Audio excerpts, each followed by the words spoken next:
I'm starting my own agency all over again during a pandemic. So that's where I am now.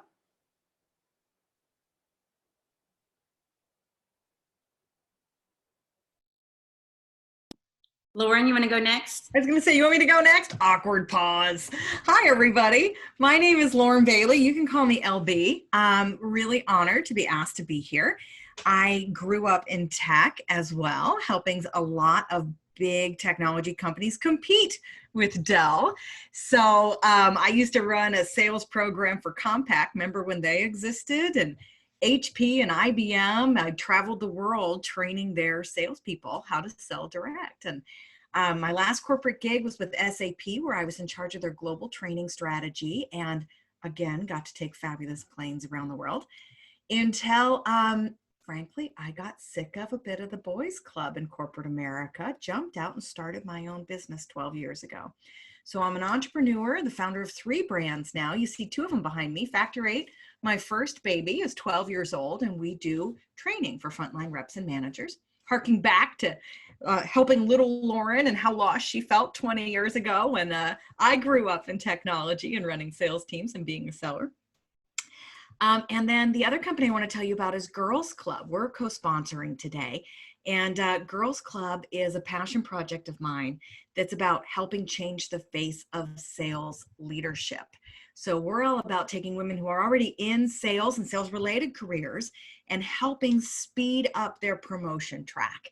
And we do it with an exclusive training program once a year where everybody is taking part in management development training and getting mentors who are amazing women from different companies. And we do spotlight events and a lot of confidence building as well. So anybody who's listening to this who maybe is already a sales director and wants to mentor or wants to take part, we'll love to tell you about it another time. So thanks for having me. I'm going to kick it over to Michelle. Thank you for being here. This is incredible. So glad to be a part of this. My name is Michelle Baker. My background is sales. I actually majored in finance, and I found myself in sales because of my knack for wanting to have conversations with people. As soon as my finance assignments were done, I would go and start talking to all the colleagues at where I worked. It was the Clorox company at that time. So I actually started doing Yellow Pages advertisings. I did pharmaceuticals. I went to medical devices, and I landed in biotech. And one of the things that I found was each journey was through networking. It was literally someone who knew me, who reached out, knew the value of what I offered and how well I sold, and how I built territories and helped get territories up and running quickly, supported my management teams that really opened so many doors for me. I currently own my own business. I work with the National Association of Sales Professionals as their global director. I also am a co-founder in a global business growth community for conscious entrepreneurs. That's called ShiftCo, and I'm launching my business, which is Superfan Solutions, where I teach people about sales and confidence and how to become your own superfan before you ever go out and establish and create another one. And that's whatever your end user is, if it's just your boss, or if it's your subscriber or your donator, your client, but you must be your own superfan internally before you externally communicate that to anyone else. So I'm really excited to be here and have this conversation, because networking is game-changing for your careers, ladies. Amazing. So as y'all can see, you are in for a real treat with this rock star panel of women. We did a little prep a couple days ago, and I felt after we finished, after talking to them, I felt like my tribe strengthened by 1,000 just from having a conversation with these amazing ladies. So let's get started. I'm going to kick off with the first question, which is... Stephanie, I have to pause. What about Lisa? She went first. Did we hear from Lisa already? Really? Oh my God, and I interrupted you. Hey, it's okay. We're having a conversation. We're having a conversation. That's what this is. Sometimes, you know, these things happen. Oh my gosh. I was like, oh, that poor thing. That is a perfect example of how we support other women. We make sure Exactly. I've forgotten. I may have taken that slightly too far. Don't apologize for that. I love it. All right. That's hilarious. All right, I'm going back on mute. Here we go. Question. Why do we network? How does it benefit ourselves and our company? Lisa, would you like to take that one? Sure. So for me, networking has been one of the most wonderful things I've done in my life, my whole life, not just as a professional, but just throughout my life. Networking has created all the different doors and opened all the opportunities and helped me get to where I am today. And it's all about who you know. And so it's just kind of a misconception that networking is just for business or for sales or to get that next lead, because that's really not what it's about. One of the most important things that networking brings you is it builds your confidence. It gets you out there, it gets you able to communicate, and communication is a vital skill for any job that you're in. And it's a great way to learn, to continue a journey of lifelong learning through other peers, other people you meet. And you can build long-term relationships like I have that last you your whole life. Some of my best friends are people I've met through networking. And that's just really personally fulfilling for me, and I think for everybody.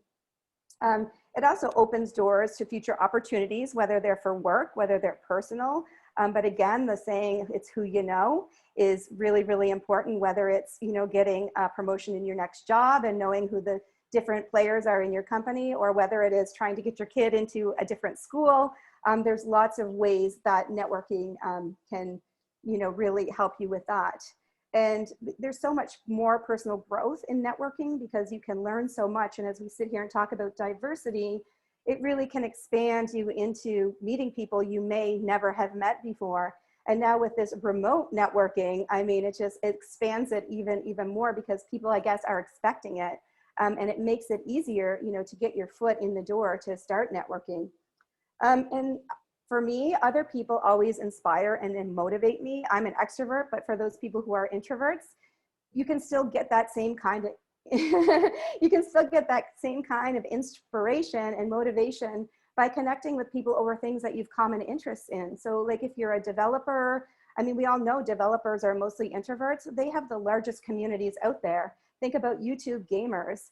They have huge communities of people and they never leave their office chair. My son, for example, is a gamer and a video producer, and his best friends are all people that he met remotely. And he considers them his best friends, and he's not even met, you know, most of them. The other thing that's really great about networking is it can get you involved in the community. So you don't always have to do business networking. There's lots of community opportunities that you can get involved in, such as volunteering. Some of the most amazing people I've met have been through volunteering. And that really expands your network of different types of people and diversity, because you might meet the CEO of a company and you might meet somebody who's, you know, in a completely different profession, or maybe they don't even work. So friendships, partnerships, inspiration, there's so many pieces of networking that can help complete you like as a whole person. And it doesn't really matter how you do it. I think you just have to find common interests or things that you're interested in and figure out ways to, you know, to get into those networks and just really let them blast you off into like an amazing future for growth. I couldn't agree more, Lisa. It's like networking is like you're basically leveling yourself up. What I like to tell my communities is when you go network, always ask them why they're there, what they're looking to get out of it. Because just like you said, you don't know what you don't know. You know, and you won't know unless you ask, why are you here? What are you looking to get out of this? And then you'll have doors open to you that you didn't even know needed to be open. And that's what's so great about networking and leveling up, just like you said. So let's go on to the next question. Networking can feel like this very overwhelming task. Now we're networking digitally, which feels more intentional than attending in-person events. Michelle, what are your tips for defining your networking goal and selling yourself confidently? Well, great question. Networking does not often feel natural. That's why so many times when you go places, the first thing people do is to start to introduce themselves and tell you about themselves. What I tell people is that think of yourself as being valuable, right? The whole point of working is to create income, to make, you know, money. And so people have this concept that we make money. And one of the phrases I remind people is that the only people that make money work in a mint. So you actually exchange your value for a paycheck. You want to create more value, you go out and network. So think about how you can be valuable with whomever you're going to network with. What is it I can bring to, if it's an event, if I'm going to a webinar, if I'm jumping on a call, if I'm talking one-on-one, And we have so many social tools out there where you can go look up people. So if you know you're going to be connecting and there's somebody there that you really want to talk to, you know they may be game changing for your career, mosey on over to LinkedIn and take a look, right? Go over to Facebook and take a look. So it actually will become easier and more natural when you make the effort to be valuable to those people that you want to connect with instead of trying to get something. What I tell people is when you focus on the give, it gets a lot easier and a lot more simple, and you'll be more gracious when you don't of yourself when you don't do it perfectly, right? Remember, when you're doing something you've never done before, it's going to feel weird, uncomfortable.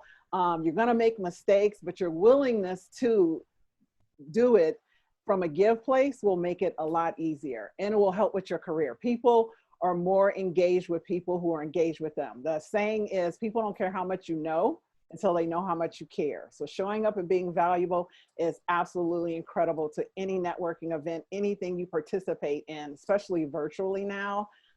It's game changing for you and your career and the people that you're connecting with. Michelle, the first thing I say every time is, how can I help you? How can I help? I love Every time. And I'll tell you what, now I really notice the people who don't, right? The people who have pinged me and like 5 times in a row, they're asking for something. I'm like, you stand out. Yeah. Not well. And I'm going to speak a little louder. I've been told my mic's not. Can y'all hear me now? Yes. Ooh, that wasn't me. Yes. Stephanie, did that answer your question? In what you were saying earlier, Michelle, about, this in the virtual world, for one, I've been going to events for so long, and the very first time I had to do a Salesforce Saturday, we usually have them every Saturday here in Austin. The first time I had to do it virtually with my community, half of them didn't show up. There was a lot of new faces, and after it was done, I was so overwhelmed that I cried. I literally cried and was like, I can't do this again. I can't do it every Saturday. I switched it to bi-weekly, and I had to figure out how to exist in this new world. And it was very overwhelming. It was very frightening. And what I did is I started going to other events and getting fuel from other speakers that helped give me what I needed in order to be able to do what I needed to do in this virtual world. So right on exactly what you said. So next, on to the third question. What's the difference in networking to find a mentor or a sponsor versus building a larger circle of supportive peers? Additionally, how do we maintain those relationships virtually? Lauren, I know you discussed this with the Girls Club, so why don't you go ahead and take this one? Yeah. Happy to. By the way, I love how you share tips, Stephanie, on the introvert networking, right? Like, how kind of you to be vulnerable and say, like, this is hard for me. And here's what I did. And like, you can just tell you're a sensitive, emotional, intelligent, but introverted person. Love that you're hosting today and giving these tips. And still feeling embarrassed that I tried to introduce Lisa. All right. So there is a difference when you're reaching out, right? So when you're networking with peers, I think it's really, really important to start there, because in corporate America, it is your peers who will push you up. That's just all there is to it. There are some people who are great at communicating and managing up. It's the peers that push you up. So help them along the way, right? But when you're looking for a mentor or a sponsor or advocate, that's a little different. And I'm going to start by defining them, okay? So a sponsor or advocate would be somebody who is at the company with you, who may not necessarily be in your upline, but who is up. It's the person who talks for you and represents you in the room when you're not there. Because I got to be honest, a ton of hiring happens because of networks, right? It's who you know. But it almost always comes down to a soundbite. It's one of the things the executives will never tell you, but once you've seen it happen in the room, you're like, oh my God, I cannot believe that it comes down to that. You have done applications, you've done resumes, you've done projects, you built a portfolio, you built a 90-day plan. In the end, it's 6 people sitting around a conference room, and you get about a 20-second soundbite. Oh yeah, Stephanie, she's that blah, blah, blah, blah, blah. It's weird, but true. Shouldn't be true, but it is. So you want somebody who knows you really well and who gets invited into that room often to be the person who provides your soundbite, right? Otherwise, it's conjecture. It's the impression that's like telephone, right? That somebody heard, that somebody heard, that somebody heard in a big company. All right. So that's a sponsor or an advocate. And you want that person, absolutely. A mentor is sometimes the same thing, but very often a mentor is going to stick with you longer, right? A mentor is somebody who's with you for years. One of my mentors was one of my first bosses. Then he wound up hiring me again, and he's still a mentor 20 years later. So that would be, they may not be in your company, but it's somebody that you can go and talk to about your boss, where you can't really do that with the sponsor or the advocate, right? All right, cool. So how do you network with them? So at a peer level, what you do is, hey, how are you? And how can I help? And saw you at so-and-so. So here's how we're mutually connected. And now I want to offer help in one way or another. Okay. And you do it as much as you can, give to get. And when you're going up, you're really asking them for their time. And the busier you get and the higher you get in an organization, the more precious that is, right? I have reps that call me and are like, hey, can I have 30 minutes? I'd rather give you $400. I don't have 30 minutes. Okay. No, you can't. You got to earn that. So I want all of us to remember that when you're asking somebody to be a mentor or a sponsor for you, you're asking for regular bits of their time. And what usually works very well in this situation is some flattery, right? You need to let that person know why you've picked them, right? I've been admiring you for X period of time. I love how you handled A, B, and C. I saw you speak at blah, blah, blah, blah, blah, okay? I would be honored if I could have you as a mentor, sponsor, advocate, whatever really works, right? You don't have to justify it, but at that point, you got to sell yourself just a little bit, right? I'm really eager to move up. I love leading people. I have been at Dell for 20 years and want to be here for another 20. Like, you need a soundbite there that says, I'm not a stranger off the street. I'm not a whack job. I'm intelligent. I'm fabulous. And I'm somebody you should invest in. Does that hopefully make sense to everybody? Right. And then from there, the most important thing you can do is own it. Okay. I've had people ask me to be their mentor and then disappear. I've had people ask me to mentor and no show to meetings. I've had people ask me to mentor and then get to the call and just sit there like I'm supposed to tap dance or something. Like, I'm not here to entertain you, girl. You gotta bring the agenda. You gotta book the meetings. You gotta book the follow-up. You gotta bring value. You gotta bring questions, right? You gotta own that. And you got to keep owning it. I've been so impressed with the women who will have a few meetings and then keep going, right? They book it the next month and they book it the next month and they book it the next month. And it's some of the most valuable conversations and relationships I've ever had.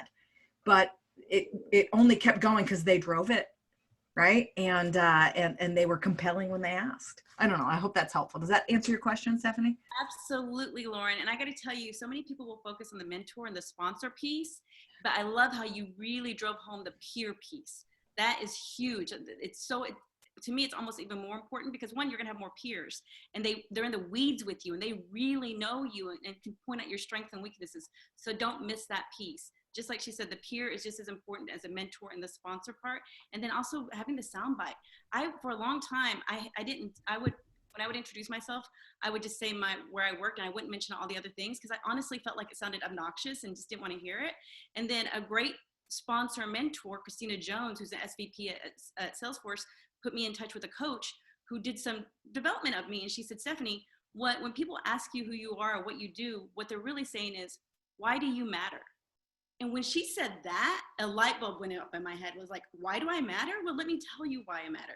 So think of that for your soundbite. Why do you matter? Like she said, why should somebody sit up and pay attention? Because other people are going to be using that soundbite to describe you. So yes, you absolutely nailed it, Lauren. Thank you so much. Okay, on to the next question. As a saleswoman, you have seen plenty of examples of networking, good and bad. Can you share a few examples, Michelle? Thank you. Well, bad is one of the things I thought about when I heard this question first is it's been so long since I've done bad networking that I couldn't remember. But one of the first things I thought is people being nervous and asking you about, telling you what they do. And then when you ask them a question, they talk way too long. So being prepared, like you said, to have a sound bite to just answer. And what I teach people is with confidence is just say enough so the other person asks you a question, right? When you're networking, the goal is to be valuable. And the way you know you're offering value is they've asked you a follow-up question. If they have not asked you a follow-up question, it might not be your person. There's a room full of people. Keep it moving. Go to the next. Thank them for their time. But once you're engaged, they will ask you continued follow-up questions, and asking questions like, what brings you here today? Like Lauren said, how can I help you? What are you looking for? What would really change your business right now or your career? What is your greatest wish? So asking questions that really ignite and get people's energy and passions and get them excited is game changing, because again, these are your peers, these are the people you're connecting with. And another quote that I love, people don't remember what you said, they don't remember what you did, they never forget how you made them feel. And when you can engage someone in a powerful, inspiring, and igniting conversation, they will never forget you. And that's your value. You start to brand yourself and differentiate yourself in your career and where you work and thrive. Michelle, I love that. As you were speaking, all I could think of, and maybe some of the key words you're saying, was like the efforts that we as women go through when we get dolled up to go out on a date, or we're trying to lure a man in, or a woman, we're trying who that is that we want in our lives. If we put the same effort into our professional lives as we do our personal lives, women really would run the world. So that just got me thinking on that. So I love that. I don't know what hashtag that is, but that needs to be a hashtag. If we put that same effort in our career and being prepared, like Lauren said, not just showing up, sitting there, right? Showing up like you would on a date if you were trying to get him to put a ring on it, right? Yes, it would be completely different. I so agree. But yes, and that's why I always tell people, value first, money follows. Your life gets so much easier when you show up valuable, because you attract opportunity to you. You attract people start to know you. They start to have, because trust me, they're talking about you. Have you decided what they're saying is always my question. You get to say, you get to decide. Define your own narrative, just like you do in your personal life. Love Michelle, can I just follow up on that really quick? Oh, yeah. I love how you said attract, right? Like, I think everybody has a bit of an energy or an aura about them. And not to go too woo-woo, but when I go into a room, a conference, a training, whatever, speaking event, right? And I'm like, oh, I got to nail this because I really need to land this XYZ client, right? I feel like I give off a whole different stank than when I go in and spend 5 minutes before and say, I really want to help some people today. Right? Like, how can I give? How can I change a life today? Like that, all different. You vibrate at this higher level, and you attract people to you. You do. You absolutely do. And I'll tell you what, right after I started Girls Club, I felt like I was like, oh my God, I found my mission in life. And at least 20 people who saw me in that first year afterwards are like, what's different about you? What's different about you? Yes. That's when you know, like you said, when we were talking about the networking and attracting, people want to know. So now you get that lean in, right? Instead of the lean away, like, oh, right? You get when you're authentic. Right? That's what I call the lean in versus the lean away. Exactly. Yeah. When you feel aligned and authentic, yes, with a genuine desire to connect and help, people flock to you. Yes. They do. I mean, I felt it when we did our prep, and I'm feeling it now. So yes, perfect, Michelle. All right, we'll go on to the next question. Beyond using LinkedIn, what are other ways to network and build community virtually? Lisa, you've written about this before, so why don't you kick us off on this one? Yeah, I actually wrote an article on LinkedIn about, remote working or, remote networking for extroverts, because we're so used to going out and doing all of that. But my true journey, like with really building my name in networking and relationship building, started from me wanting to build my own community to network in. And so I did that on Facebook actually. And obviously it was before the pandemic. It's been about 5 years that I've started that journey. And like through that group, I've created a networking group called Metro West Women's Network. And it's a Facebook group. So if you are really interested in certain things, I think any social network is a great place to get involved in a community. You don't always have to be the spotlight of the networking. You can just be involved.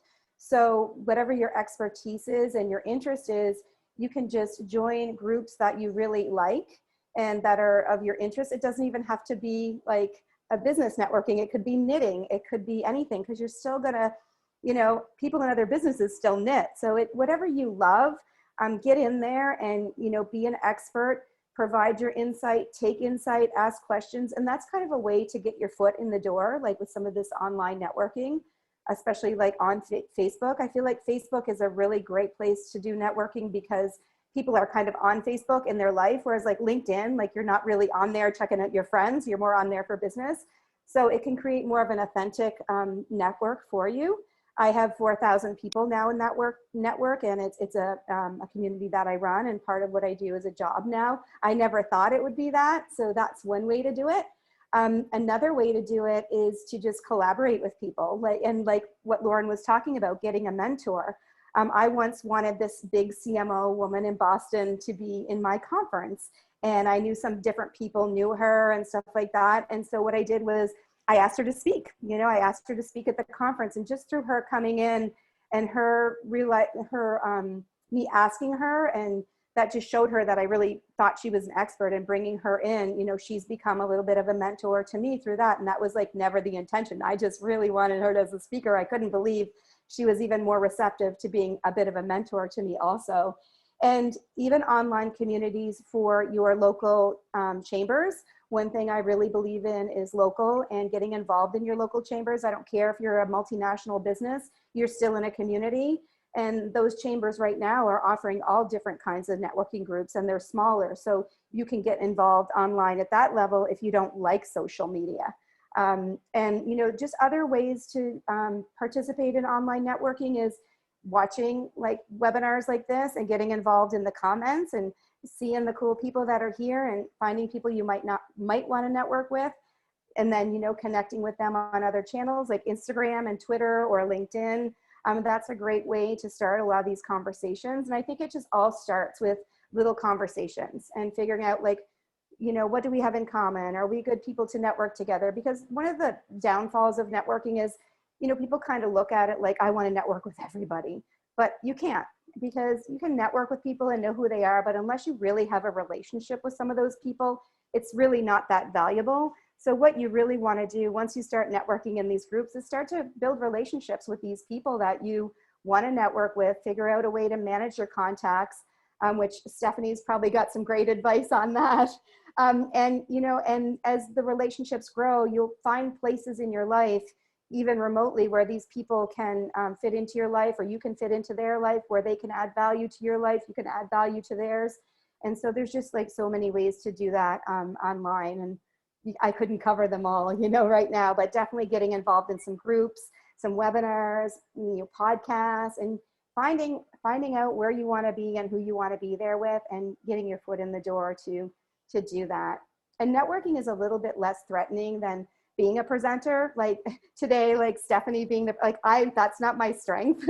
I'm much better like as a one-on-one person, and going to an event or being in an event online and participating that way. So it depends what your strength is as a networker. If you're more of the leader, you don't mind getting up, you don't mind introducing people, or if you're just somebody who kind of likes to talk to everybody. And just as a funny story, this is not remote networking, but I once went to a chamber event with a big chamber that was my first time going.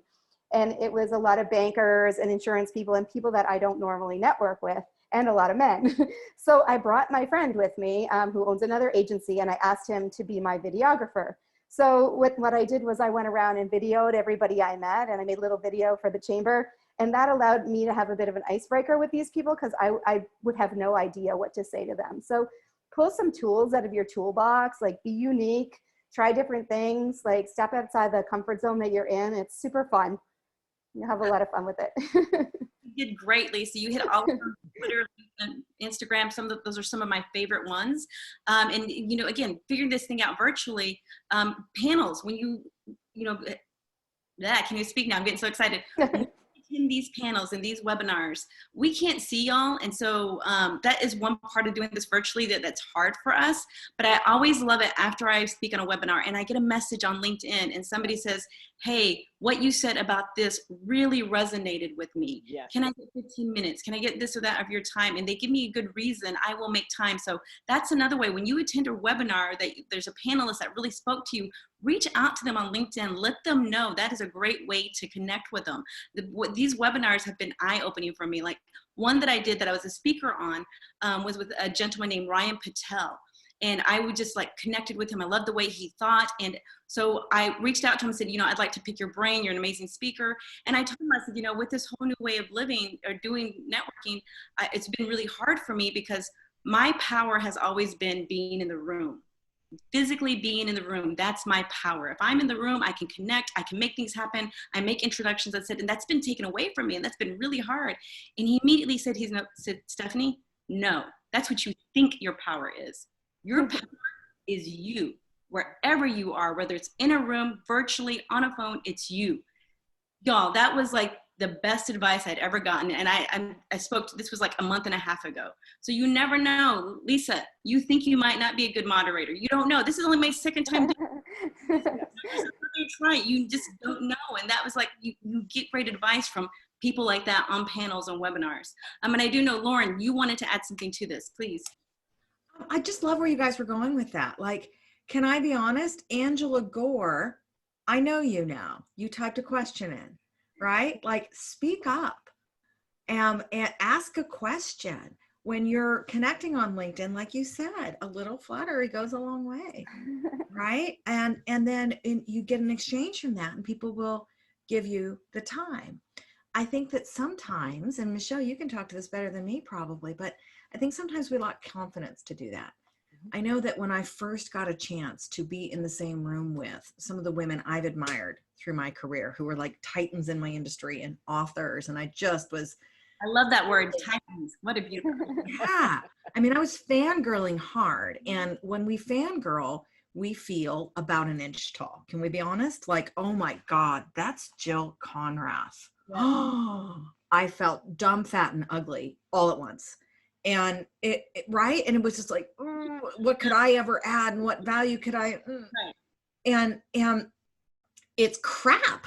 We got to stop doing that. People who reach out to me after being on a panel or a host or whatever, such a small percent are brave enough to ask a question, put in a personal something, email, text, etc. There are women who have been part of my Girls Club program who are just starting out, they're babies in their career, but they're brave enough to reach out, and now we're text friends and we send pictures of our kids and we'll be lifelong friends. But it's just, we're all human, and that's the beautiful thing that's happened with social media and networking, right? I never would have got a chance to meet my favorite sales author ever. And now I can send her a personal message. Well, I mean, I never would have been exposed to any of you ladies. We would have all been running around traveling the world, going from event to event. We're in different now. Yeah. But with this pandemic, it's better. Yeah. Yep. Yeah. Right? So, We're all on an even playing field. And we get a chance to do that. So here's a quick cheat for everybody, because I love a tactical tip. If you're trying to reach out to a peer or somebody, right? If it's a panel, it's easy. Just compliment that they said something brilliant, or right? Tell me that I'm not a complete, you know what, for introducing Lisa twice. And also I'll love you because I feel like an idiot, right? But if it's somebody who's a peer, like we were talking about, use the line, hey, here are great things. Here are great things about you. Your name came up from so-and-so, right? Always wanted to meet you. Let's be friends. It's done, right? Because we all have a little tiny bit of imposter syndrome. That's something you can count on with almost any woman you ever meet anywhere. And so to find out that somebody thinks we're okay, probably the best thing that happened to them that day. exactly. Yeah. And everyone needs to hear that, especially now. Yeah. And I was just going to piggyback on that and just say, for anyone listening to this and you're wondering what next steps is, because a lot of times when you're at that, you know, beginning in your career, or if you're an introvert, this kind of conversation can be daunting and overwhelming. And I tell people, believe it or not, I was an introvert, right? And I am still, because that's how I regenerate, is being by myself, being quiet. I can go days without talking to anyone. My nature, though, is to give value to people, and I do it quite well as a speaker. So having said that, curiosity is what got me to where I am. I started to trust the curiosity inside of me and realized that going places didn't mean I had to marry it, right? And that was from my dating coach. I learned that and I applied it into my professional life.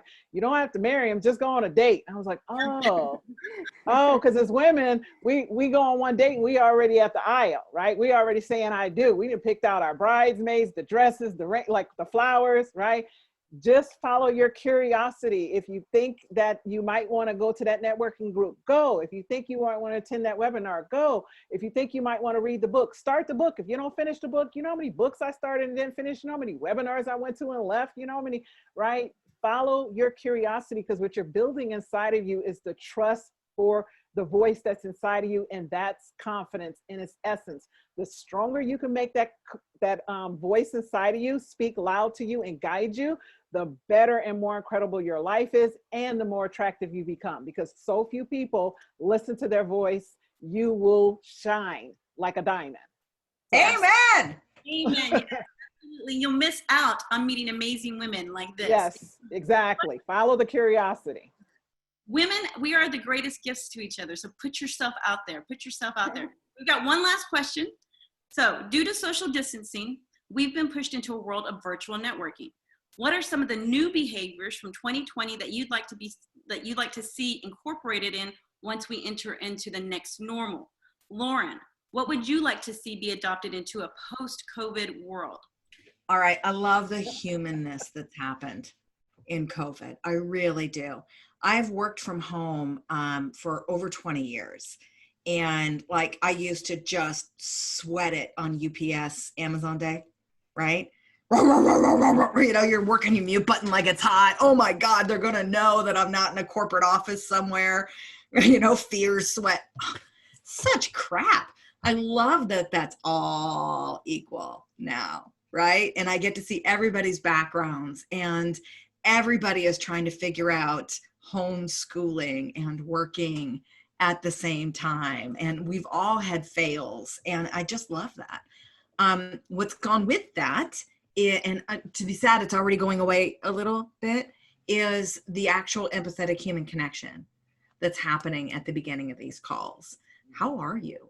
And people actually listening to the answer and caring about that answer. So I hope that stays forever. And I just want to say, because I might not get a chance to talk again, love how our comments started lighting up when we talked about be you, be loud, don't be afraid to. Thank you, ladies, for doing that. You're awesome. Yes. Back to you. Thank you, Lauren. I like to call this called Build Back Better.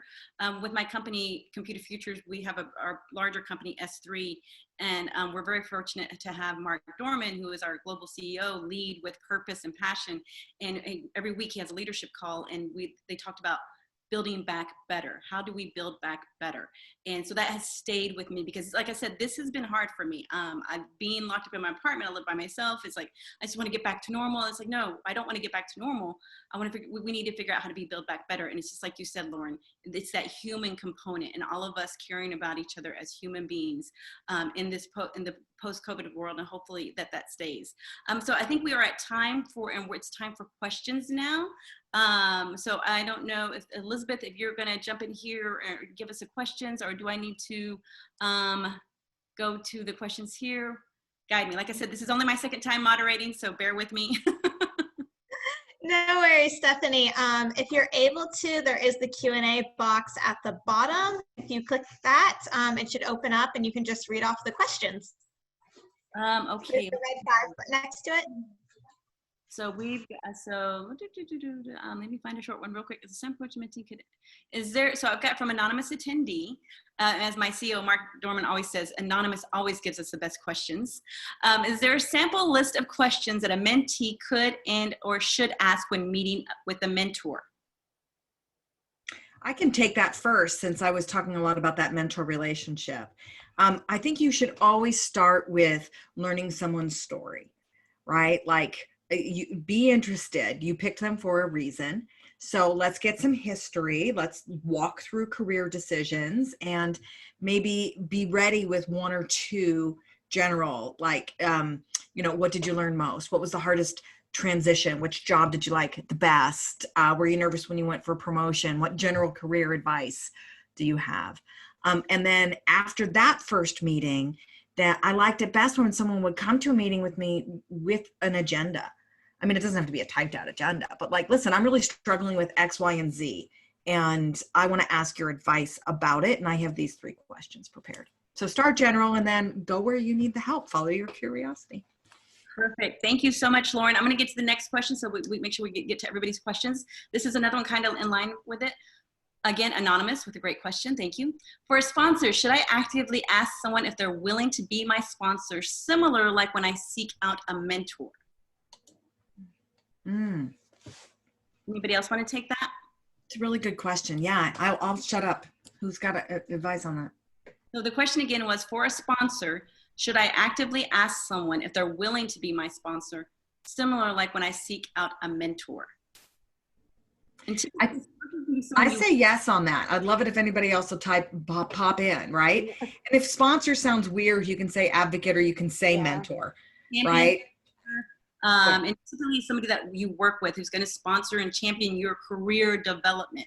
It's usually someone you have a good relationship with. And if you've done a good job from typically a boss or a manager, they would love part of your journey. You have to ask.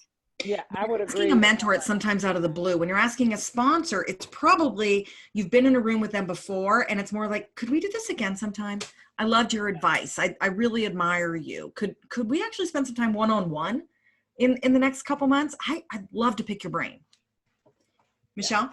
I would say exactly what you said, Lauren, just piggyback on that. It's a concerted conversation. So you're actually engaging in the choice and asking someone to help you with your career. So you definitely want to set aside a meeting, sit down and go over what you hope that you would get and ask them what they would like to get from it as well. But definitely it's something that you want to prepare for, you want to plan, you want to ask, and you want to be confident, right? In how you go about it, because you are asking someone of their time.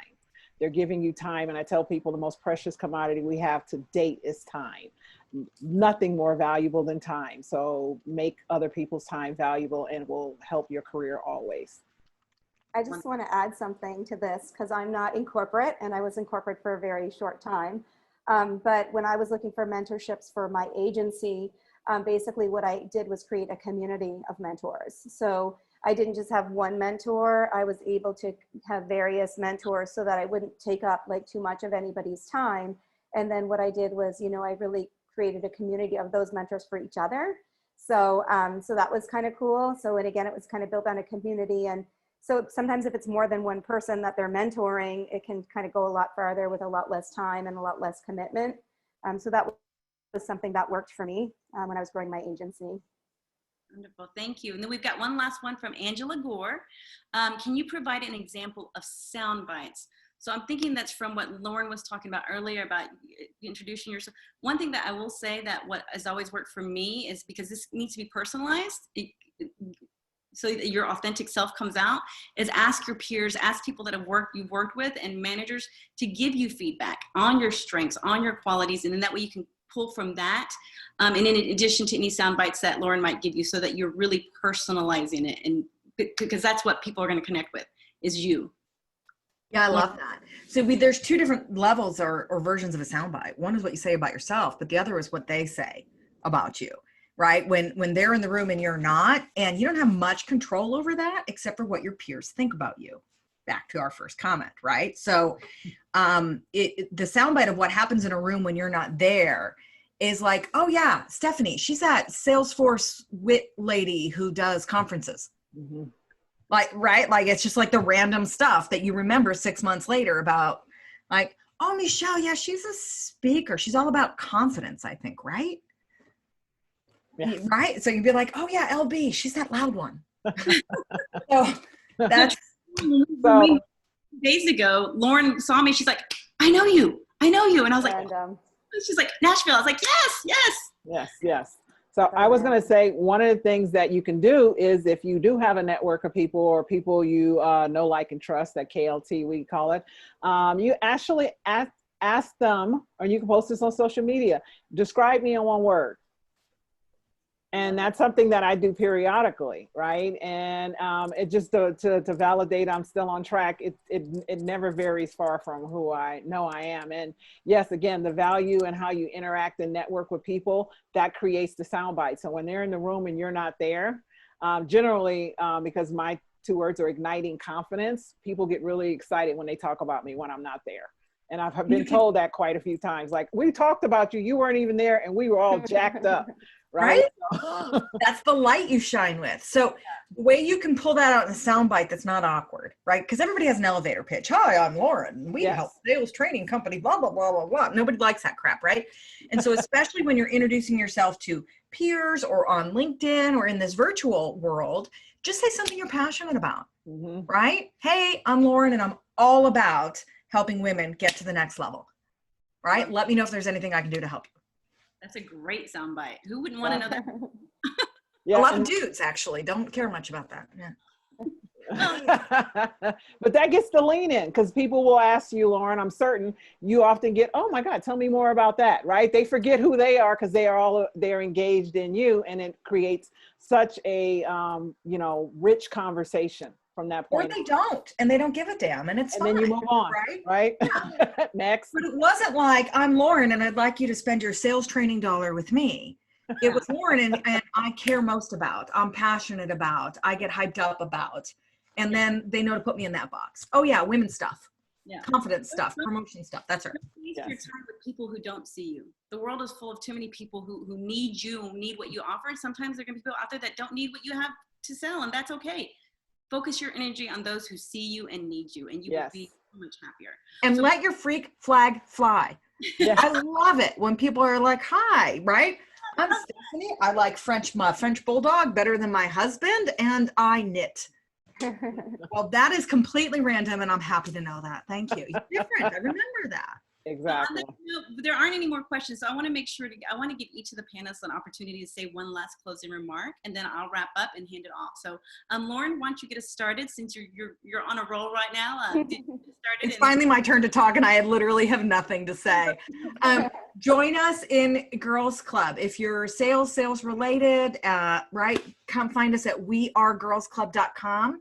Don't go to girlsclub.com at work. That will get you in trouble. It's a very different site. Oh, okay. Thanks for that. Oh, wow. That was a tough URL. Yeah. wearegirlsclub.com. We'd love to have you in our tribe. Thanks for having me. Lisa? Hi. So if you liked this panel, I'm sure that you will enjoy my Sales Empowerment Summit for Women. It's an online event. It's coming up this fall, and it's salesempowermentforwomen.com, and you can sign up for updates right now. We'll be releasing the speakers and all that kind of stuff. So if you want to network and meet some awesome other women and learn about diversity in sales and how to use your power in sales, come and join us, and you can connect with me, on any social channel. I'm always there. Michelle. Michelle Baker, Sales and Confidence Coach. If you're truly interested in turning that inner voice critic into a cheerleader and champion, reach out to me, and you can find me on LinkedIn. Just send me a message, we can chat. And I want to plug Girls Club. I've spoken for Girls Club. I've met some of the members of Girls Club. It is an awesome place if you're really looking to next level your career and really want to learn how to network, how to build those camaraderies, how to build those mentors and those sponsorship. Lauren does an amazing job with the Women in Girls Club, so I have to plug her on that one. So thank you. And we're all still talking about you. Well, thank you, ladies. Again, my name is Stephanie Herrera, and I am the Global VP for Computer Futures. And I just want to thank you all for having me here. And I want to remind every woman on here that the world is changing. And I'm not going to get into the specifics and the details, but we've all been through it, through this pandemic. We've all seen what's going on in the world globally.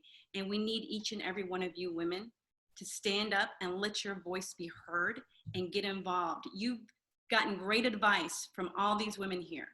take it and don't only apply it to your professional, but find a way that you can make a difference to make this world a better place, because you really and truly can. We need you to get out there.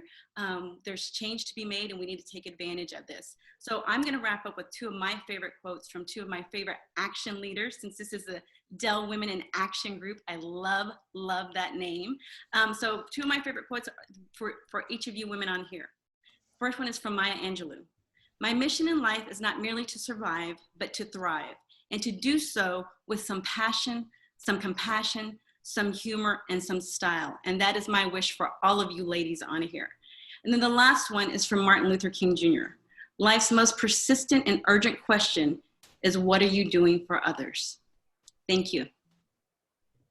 Stephanie, thank you. You were amazing. Can we give her applause? You were absolutely incredible. Seriously, y'all, I love this. I'm gonna pour me a glass of wine and celebrate after this. Yeah, it's 5 o'clock somewhere. Yes.